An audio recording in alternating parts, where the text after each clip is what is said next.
来日したブローモンキーズのリーダーロッカー・ロバーツことロバート・ハワードにインタビューしてきました。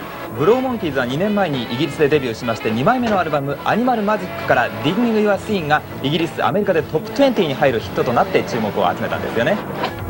Now, why do people call you Doctor, or you call yourself Doctor? Well, no, I don't. It started off as a joke on the sleeve of our first single, and well, I didn't expect that they would put it on there, but it stuck. But when I'm feeling pretentious, I say, like, that the world is my surgery, so that's why they call me Doctor. And when did you start music? I mean, when did you become a musician as a professional career? As a professional career, well, about 6 months ago when I got paid for the first time. But I started being, as a musician about 5 years ago. I picked up the guitar. I worked as a journalist before that on a music paper. Oh. Yeah. It's a bit like Pet Shop Boys' case. I suppose so, yeah. I mean, journalist turned musician, I suppose, yeah. But he's a bit older than me. But you are you are into music from the very beginning, I mean, since your younger days. Well, yeah, because my parents were both big Elvis Presley fans. So, like, from the day I was born, I had sort of surrounded by pictures of Elvis. So it's quite an unnatural upbringing, I think, to do that. But, and then, I started collecting records and stuff when I was very young, so I've always been into it. But what made you become a musician? What gave you the drive? Well, I don't know, I wanted to change the world, like everyone. I mean, you do when you start off and then you realise you can't, but you sort of, in my own way, I want to just, like, make some more inspiring pop music, because I think it's, I think it's a vitally important thing, and I sort of felt that I always had the ideas, I just never had the musicianship, so I took time off to learn that. But your lyrics, I think, are sometimes very complicated.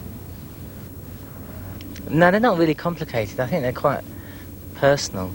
But that's only because, if you're going to go around the world, sort of, or tour and go out and play every night and sing the songs night after night, they've got to have sort of a certain amount of reality and depth for me. Otherwise, I can't go and sing them every night. I just feel like I was a fake. So, but I don't deliberately try to make them complex. No, what I meant was, it's not, baby, baby, I love you type of thing. That's what I meant. Yeah. Well, I'd like to do that sort of thing one day, but it takes time to get there. It takes a lot of confidence to just sing I love you with 2 chords for 6 minutes. So I think it works better that way. Well, I think, I think it's, if you mean it and you sing it like that, I think it's tremendous.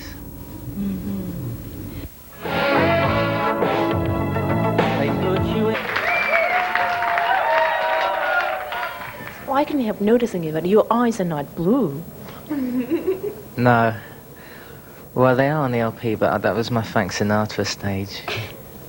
And really, actually, what happened was that I had a heavy night the night before. My eyes were red, so we had to do something about it, because I couldn't look like that on the record sleeve. Now, I understand you were an interviewer in Australia, and what gave you the turning point to transfer yourself from an interviewer to an interviewee? Well, I got disillusioned by the people I was interviewing. I just thought that I could do it better. Well, I thought I'd have a go anyway, so... But because, I often found that the people weren't half as interesting as their music, and I didn't usually ask them about their music. I'd like to sort of get other opinions out of them, and a lot of pop musicians don't have any other opinions. Who did you interview so far? Who did I interview? I interviewed the Ramones, Boomtown Rats, Blondie, and the Tourists, who were the Eurythmics before they were there. And who was most interesting to your eyes? I think Blondie was the most interesting, because she didn't answer any of my questions, but she was quite sort of enigmatic. So are you trying to sort of change the world through music? Is that what you want to do? Well, I started off trying to do that. I mean, I think it's a good reason for starting a band, but you soon realise that you can't. But you can help influence things, I think. Especially, I think it's underrated. Things like Live Aid and Red Wedge and other things have proved that music has got a tremendous influence, especially on young people.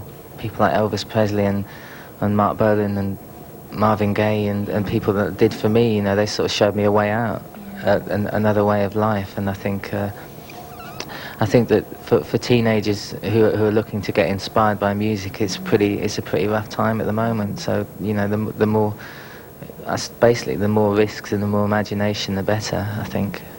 Can you tell us about your future plan? What is your future plan like?